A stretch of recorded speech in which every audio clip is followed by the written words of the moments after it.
à tous. Nous sommes dans la maison de Dieu. Soyez libres dans la maison de Dieu. Amen, amen. Est-ce qu'on peut se saluer les uns les autres? Est-ce que tu peux dire bonjour à celui qui est assis à ton côté, à ta gauche, à droite, et souhaite-lui la bienvenue dans la maison? Est-ce qu'on peut se lever? On peut se souhaiter la bienvenue au nom de Jésus. Merci Seigneur pour cette belle journée. La courage, ne saluez pas les gens.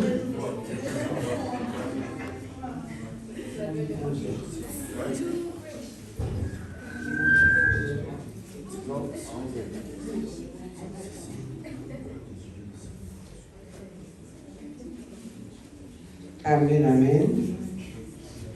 Amen, amen. Voilà. Donc, nous sommes ici ce matin, réunis pour pouvoir baptiser nos jeunes gens qui vont passer par les eaux du baptême.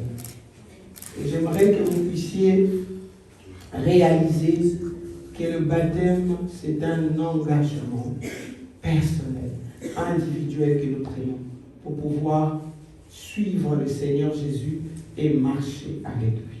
La Bible nous dit qu'au commencement, Dieu a créé les cieux et la terre. Il n'y a rien qui existe sur cette terre qui n'a pas été créé. Même si je prends cette fleur, il y a un créateur de cette fleur. Si je prends le tabouret et même le petit stylo, la moindre petite chose qui existe a été créée.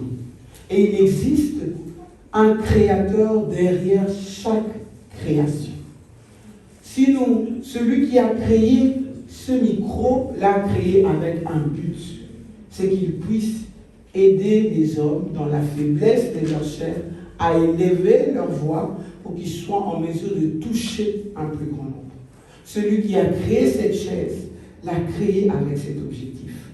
Donc il n'y a absolument rien qui existe sur la terre qui est venu par génération spontanée.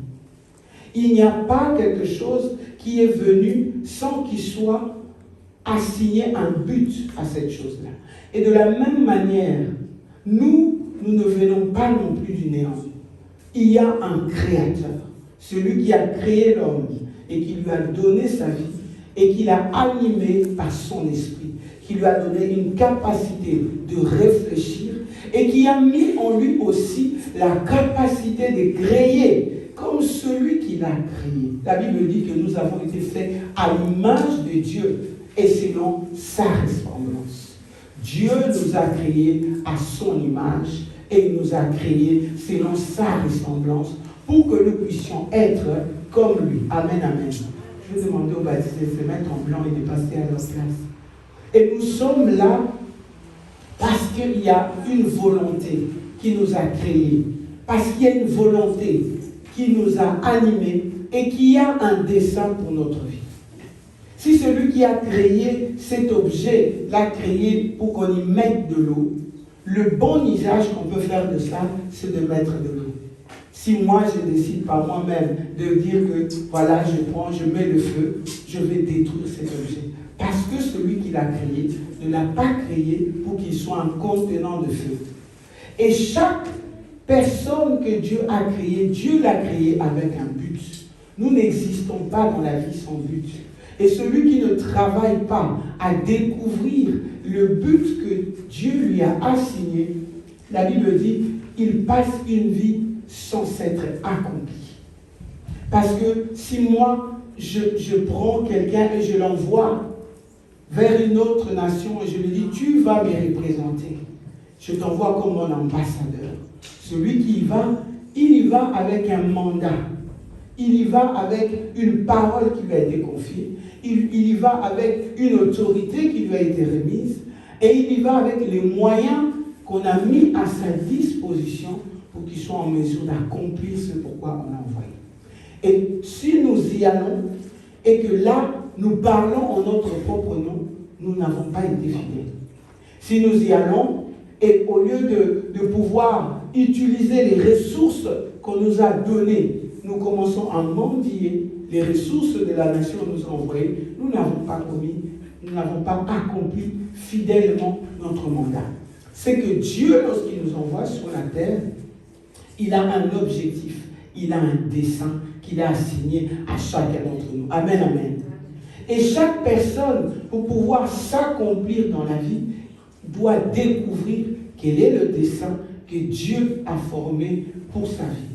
Parce que s'il vit sa vie selon ses propres desseins, selon ses propres désirs, il va passer sur la terre et il n'aura pas accompli ce pourquoi il est venu.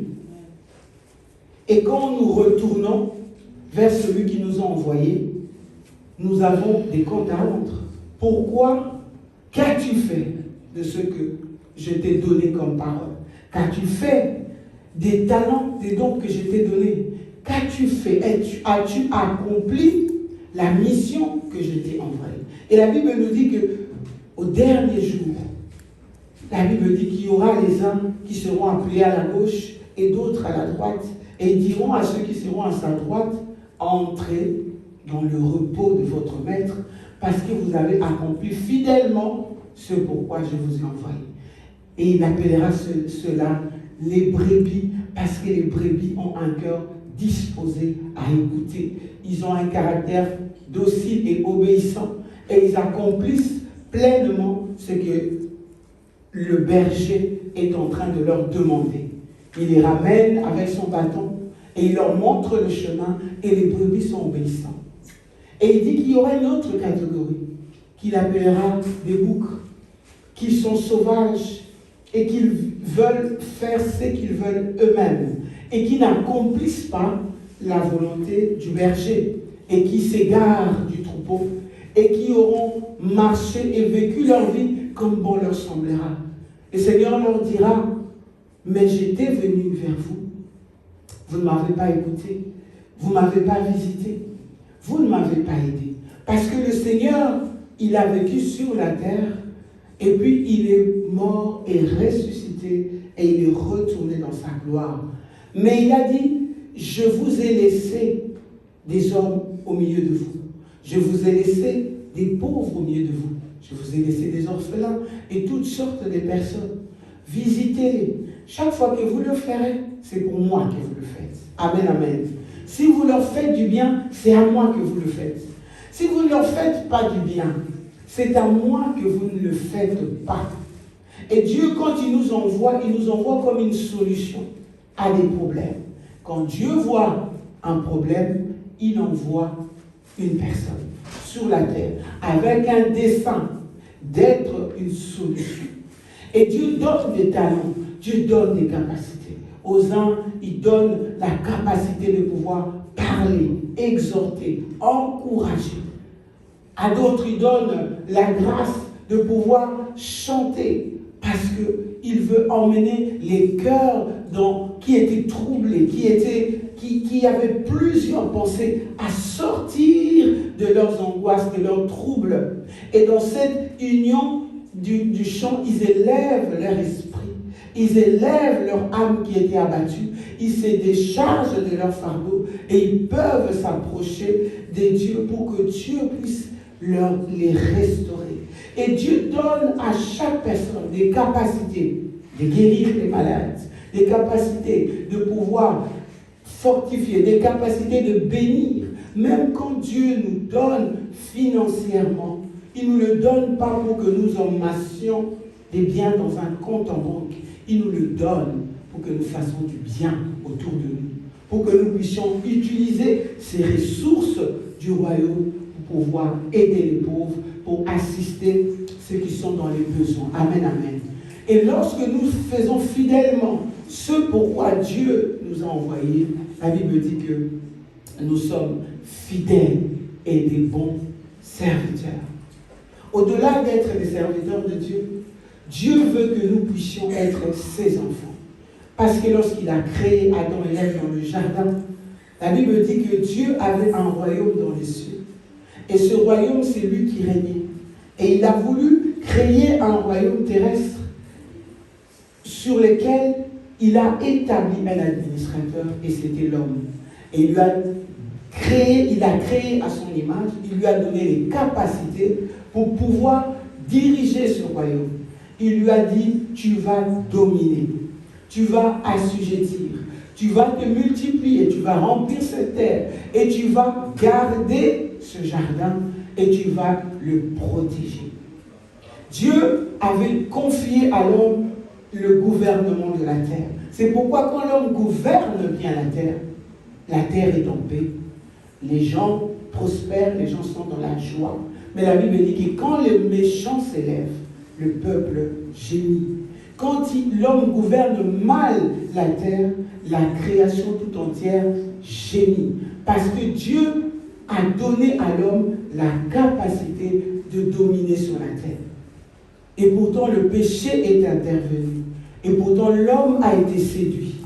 Plutôt que de rester fidèle au Dieu qu'il avait établi, il s'est révolté en écoutant la voix de l'ennemi.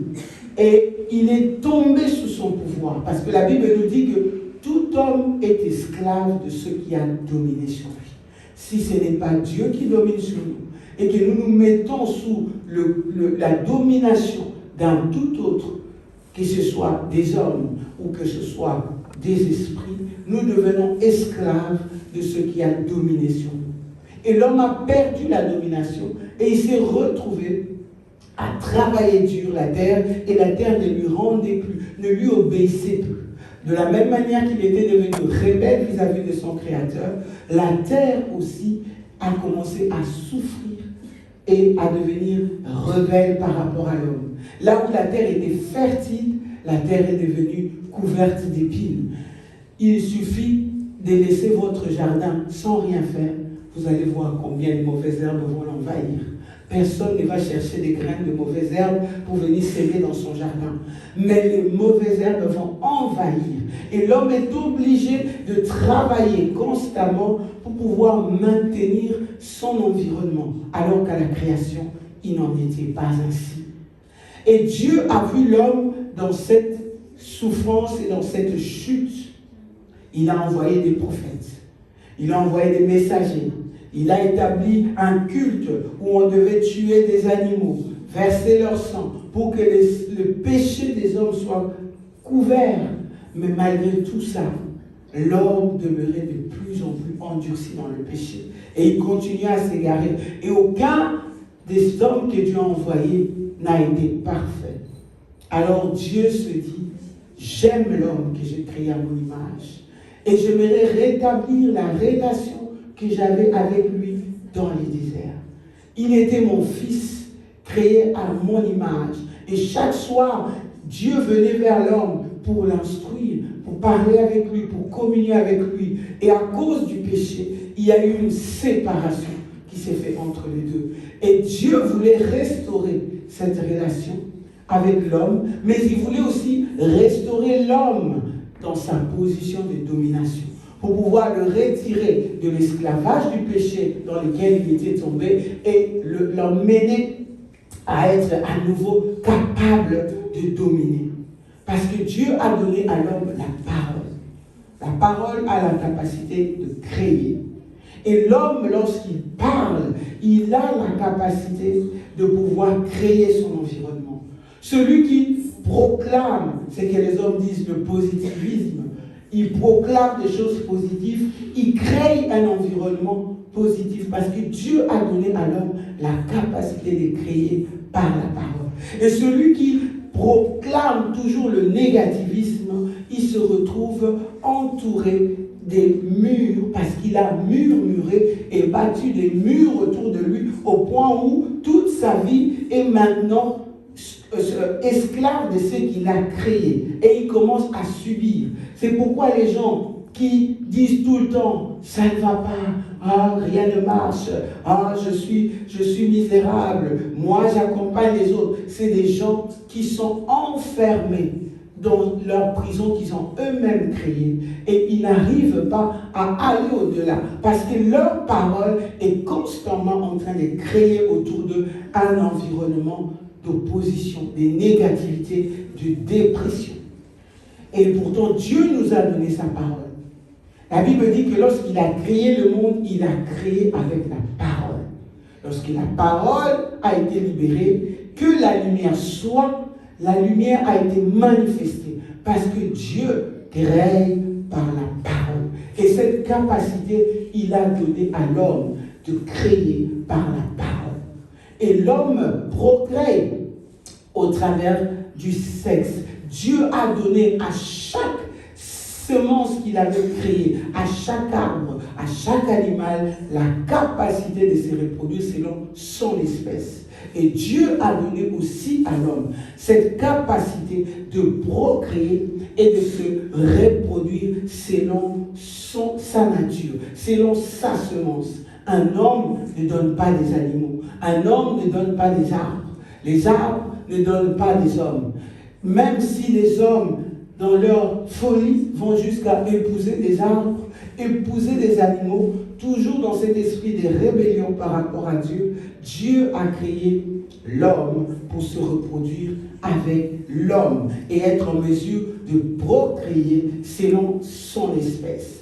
Et par sa parole, de créer pour que les choses qui n'existaient pas viennent à exister. Amen, amen. Nous devons être conscients que dans ce plan de salut, Dieu s'est dit, il n'y a aucun homme qui est venu en dehors d'Adam.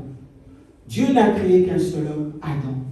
Et de son côté, il a tiré la femme et il leur a donné la capacité de se multiplier. Et tous les hommes sont descendus d'Adam et d'Ève. À la création, Dieu n'avait pas créé l'homme pour mourir. Mais le péché a emmené la chute de l'homme. Le péché a corrompu la nature de l'homme. L'homme est devenu faillible. L'homme est devenu susceptible et esclave des peurs, des angoisses. Son âme a été totalement dénaturée. Et même son corps a subi cette déformation. C'est pourquoi nous retrouvons des maladies, des malformations, et puis on se demande, mais pourquoi une personne devrait naître paralysée? Pourquoi une personne devrait naître aveugle? Parce que l'homme, en allant de plus en plus dans le mal et dans le péché, il continue à corrompre sa nature et à le détruire. Et ceux qui viennent de lui sont de plus en plus affectés par cette nature du péché. Et Dieu s'est dit, j'irai moi-même, sauver l'homme que j'ai créé. Comme un père qui voit son enfant tomber dans la drogue, tomber dans l'alcool, tomber dans l'immoralité et dans une vie de dépravation. Il voit qu'il y a une mort qui va arriver beaucoup plus vite si cet enfant ne se remet pas sur le droit chemin. Alors Dieu, comme ce père qui va à la recherche de son enfant et se bat pour pouvoir le ramener à une vie digne, à une vie avec une destinée, avec une espérance, à une communion avec lui. Dieu est venu vers l'homme pour pouvoir restaurer la communion avec l'homme. Mais si Dieu naissait d'un père et d'une mère, il naîtrait aussi avec les mêmes péchés d'Adam et Ève. Et la Bible dit que l'ange est venu voir Marie pour lui dire que le Saint-Esprit de Dieu viendra sur toi. Il va te couvrir de son ombre. Et il va créer en toi un fils qui aura la nature de Dieu. Parce que sa semence sera divine, cet enfant, il sera Dieu dans la chair. On l'appellera Emmanuel, Dieu parmi nous. Cet enfant, il viendra dans le but de sauver l'humanité. On l'appellera Yeshua. Ça veut dire Jésus, celui qui sauve, le Dieu sauveur. Et cet enfant est venu dans un réceptacle. Marie, comme une enceinte, comme une mère porteuse, qui vient, qui reçoit une semence qui n'est pas d'elle et qui doit la garder jusqu'à ce que cette semence puisse arriver à maturité et être manifestée. C'est pourquoi la Bible dit que Jésus était pleinement homme parce qu'il avait l'extérieur d'un homme et il était pleinement Dieu parce que sa semence n'était pas une semence humaine, mais c'était la semence de Dieu. Et il a vécu sur cette terre. Il ne devait pas commettre de péché pour que, en s'identifiant à l'homme qui avait péché, il puisse mourir pour cet homme à la croix. Et que le péché qui devait incomber à l'humanité, Dieu puisse le mettre sur lui. Et en mourant à la croix, il puisse expier le péché de l'homme. Pour que l'homme puisse à nouveau être réconcilié avec Dieu s'il s'identifie à son œuvre à la croix.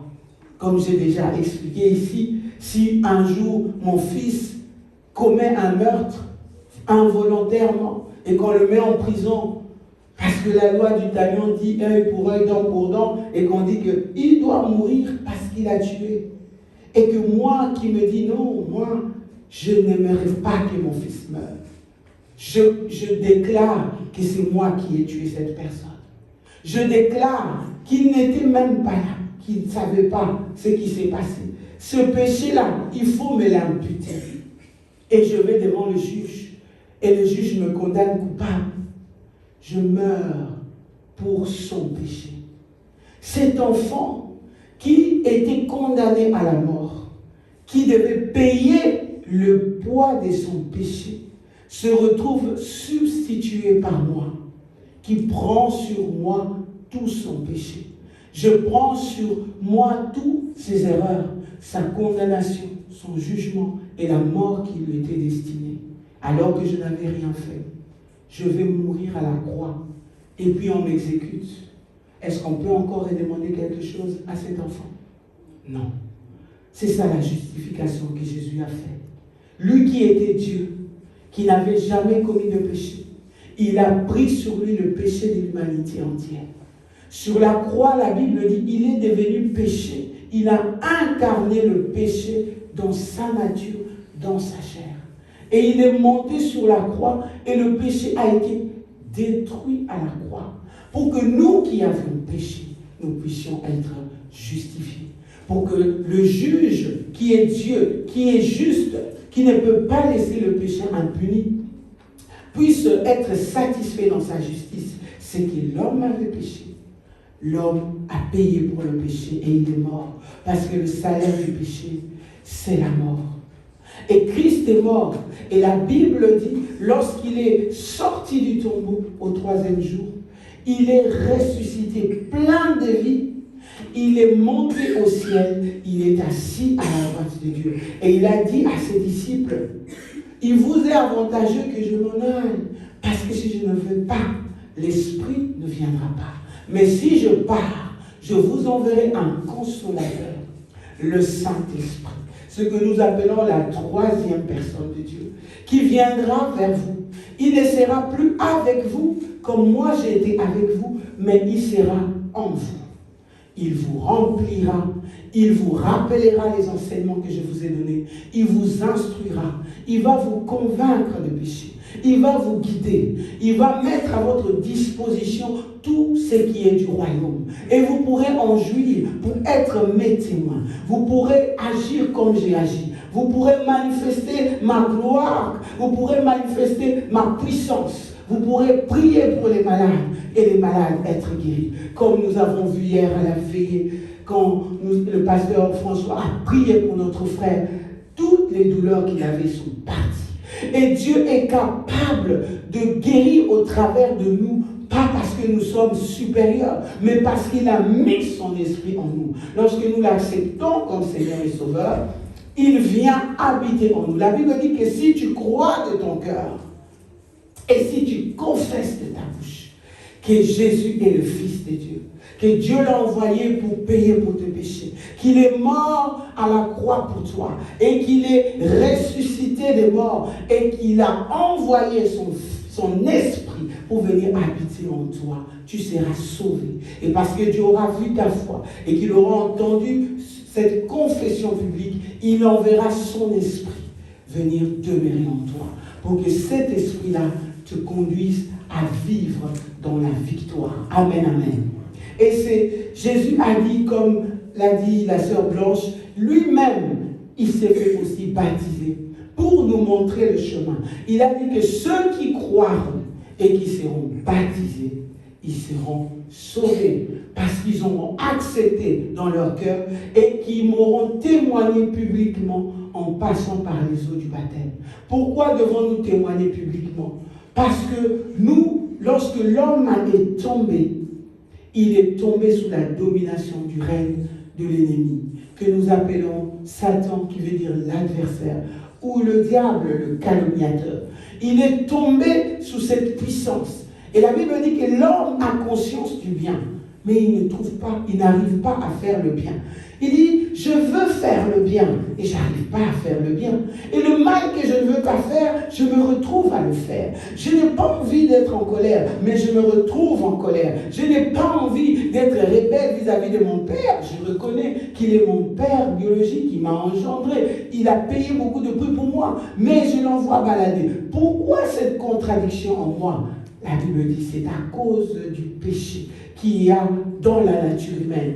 Et lorsque nous vivons sous la domination des ténèbres, de l'ennemi, le péché domine sur nous. Et ce péché-là, c'est ça qui met la séparation entre l'homme et Dieu. Et l'homme, il ne peut pas dire que je veux faire plus de bien pour pouvoir diminuer le poids du mal. Le péché est péché, qu'il soit le mensonge, qu'il soit l'adultère, qu'il soit le vol ou le meurtre. Pour Dieu, le péché, c'est le péché. Et l'homme ne peut pas se justifier par des œuvres de sa propre justice. Parce que ce n'est pas toi qui vas au tribunal qui établit la loi qui va te juger. Tu vas trouver une loi qui régit toute la nation, qui a été votée par le pouvoir législatif et les députés. Et il y a un juge qui est là. Et toi, tu viendras te soumettre au jugement et aux lois qui ont été établies sur la nation. Donc nous ne pouvons rien faire par nous-mêmes pour acquérir une justice devant Dieu. C'est Dieu qui a établi sa justice et qui a donné sa loi. Comment l'homme devait marcher. Et c'est Dieu qui juge en vertu de cette loi. Les hommes disent, nul n'est censé ignorer la loi. Lorsque tu arrives devant le juge, tu ne peux pas dire, ah, je ne savais pas. On va te dire, nul n'est censé ignorer la loi. Tu es citoyen belge, tu dois connaître la loi belge. Ici en Belgique, si tu fais ça, c'est un crime. Si tu parles mal de telle personne, si tu tues, si tu voles, c'est un crime. C'est dans la loi, article intel. C'est ce que la Bible nous dit. Ça, c'est la loi de Dieu. Ça, c'est la parole de Dieu qui nous donne la vie. Si nous marchons selon cette loi, nous n'avons pas à craindre les juges. La Bible dit, mais si tu enfreins la loi, alors c'est là que tu dois craindre. Si tu vois la police passer et que tu n'as rien fait, tu n'as pas peur de la police. Mais si tu viens de voler et que tu sors, tu croises la police, c'est là que tu crains. Parce que tu sais que tu as enfreint la loi et ta conscience te reprouve et tu sais que si on t'attrape, il y a une sanction par rapport à ça. Et Dieu, il veut que nous puissions témoigner publiquement. Parce que quand nous étions sous le règne de l'ennemi, il pouvait aussi exercer sa loi sur nous. Si tu viens en Belgique, c'est le roi des Belges, c'est le gouvernement belge qui exerce son autorité sur toi. Tu dépends de ce royaume. Et si tu veux être extrait de la domination de ce royaume, il faut changer de pays. Il faut aller te faire résident d'un autre pays pour que les lois de ces pays-là commencent à s'appliquer en toi. Tu ne peux pas venir ici en Belgique et réclamer et dire « La loi française dit », on va te dire « Monsieur, tu n'es pas en France, tu es en Belgique. » Ici, les lois qui s'appliquent, ce sont les lois belges. De la même manière, quand nous tombons sous le règne de l'ennemi, ce sont ces lois qui s'appliquent à notre vie. C'est son oppression qu'il met sur les gens. C'est la haine, les divisions, les guerres et toute l'oppression qu'il peut exercer sur l'homme parce que nous sommes dans son royaume. Et quand nous disons non, Seigneur, j'ai entendu ta parole. Oh, je veux renaître de nouveau. Je veux redevenir citoyen de ton royaume. Je dois le proclamer haut pour que celui qui dominait sur moi sache que je suis en train de quitter son royaume et que je suis en train de me faire citoyen d'un autre royaume. Et nous acceptons le Seigneur quand il voit que notre cœur est sincère, il vient par sa puissance. Parce que personne ne peut aller sortir un prisonnier qui est à la prison de Forêt ici ou de Saint-Gilles en venant en toquant la porte et disant « Je suis venu chercher le condamné à mort qui est dans le couloir, qui est condamné à perpétuité pour le sortir. » On va vous dire « Qui êtes-vous, monsieur ?» Vous n'avez aucune autorité pour pouvoir sortir qui que ce soit d'ici. Donc, si la personne veut te sortir de la prison, il doit exercer sa puissance. Et ça, c'est ce que fait le Saint-Esprit. Lorsque nous l'acceptons comme Seigneur et Sauveur, il vient avec sa puissance. Il vient avec son armée nous arracher du royaume des ténèbres parce qu'il en a la force. Il est le seul qui est capable de nous sortir des ténèbres. Et la Bible dit, il nous transporte dans le royaume du Fils de son amour. Amen, amen. Amen, amen. Est-ce que ce n'est pas merveilleux? Le Seigneur nous retire des griffes de l'ennemi. Il nous arrache de son royaume et il nous introduit dans le royaume de Dieu pour pouvoir faire de nous des enfants de Dieu, des citoyens du ciel. Et pour marquer que notre identité a changé, il prend son esprit, il met en nous comme un sceau, comme un document sur lequel on a mis un sceau officiel. Maintenant, Digne est devenu citoyen du royaume. Maintenant, Samuel est devenu citoyen du royaume. Maintenant, Eliezer est devenu un citoyen du royaume. On te donne une identité. Il n'y a personne ici qui n'a pas d'identité et qui va se dire que je suis belge. Pour être belge, il faut que tu aies une identité qui témoigne que la commune te remet, que tu es citoyen belge. Et si Dieu ne met pas le sceau de son esprit en toi, tu ne lui appartiens pas. Amen, amen. Et la Bible dit que lorsque nous l'acceptons comme Seigneur et Sauveur, et que nous acceptons l'œuvre que Christ a accomplie à la croix, en s'identifiant à nos péchés, en payant pour nous, nous sommes justifiés. Parce que si on te dit, mais toi, tu as tué, tu dis non, Christ est déjà mort. Christ est déjà mort. Et maintenant que Christ m'a donné cette nouvelle vie, je dois en faire un bon usage. Je dois marcher maintenant selon les principes et les lois de Dieu pour ne pas pouvoir pécher encore contre ce Dieu. Et si je pêche contre lui, je me répands sincèrement parce que je sais le prix qu'il a payé. Cela lui a coûté sa vie. Lorsque nous témoignons par ces eaux de baptême, nous témoignons que nous changeons de royaume. Nous témoignons que nous sommes unis à Christ. Nous témoignons que nous avons accepté son œuvre à la croix pour nous et que nous qui étions condamnés, Christ a payé pour nous. Et maintenant, sa justice, elle devient la nôtre. Et notre culpabilité et notre condamnation, il l'a pris à la croix. Et le sang qu'il a versé nous lave et nous purifie. Amen, amen. La Bible nous dit que nous devons être ses témoins. Lorsque nous entrons dans cette nouvelle vie, Dieu veut que nous puissions témoigner de lui. Et il dit que vous n'êtes pas en mesure de le faire si mon esprit qui habite en vous ne commence pas à manifester sa puissance. Il y a la plénitude de l'Esprit de Dieu qui vient en nous pour nous conduire et nous aider à écouter la voix de Dieu et à lui obéir. Et il y a la puissance de l'Esprit qui vient nous animer pour que nous soyons capables de marcher dans l'autorité et dans la domination et d'accomplir les œuvres du royaume. Lorsque Jésus partait, il a dit à ses disciples, recevez le Saint-Esprit. Il leur a donné le Saint-Esprit comme la plénitude qui devait habiter en nous. Mais il leur a dit, attendez, ne quittez pas Jérusalem, mais attendez le Saint-Esprit. Lorsqu'il viendra, il va vous revêtir de sa puissance. Et alors vous serez mes témoins. Vous serez capables d'aller parler à Jérusalem, en Samarie, en Judée, en Samarie, jusqu'aux extrémités de la terre. Ce qui nous rend capables de témoigner de Dieu, c'est son esprit qui agit au-dedans de nous. Et au-delà de seulement nous sauver et de nous donner le sceau d'être enfants de Dieu, Dieu veut que nous puissions le manifester.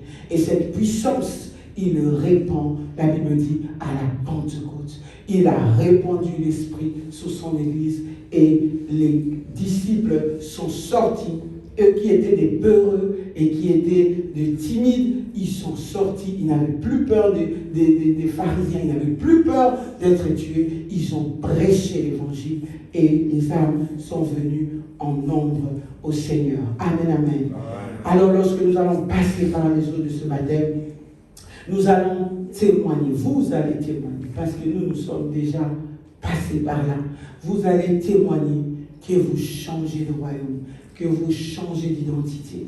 Et l'Esprit de Dieu viendra sur vous, vous remplira, vous équipera pour pouvoir vous aider à marcher dans cette nouvelle vie avec le Seigneur. Amen, amen. Alors je vais appeler les baptisés à se lever et nous allons nous approcher. La chorale, si vous pouvez nous conduire dans quelques chants et nous ferons juste quelques pauses pour leur poser la question.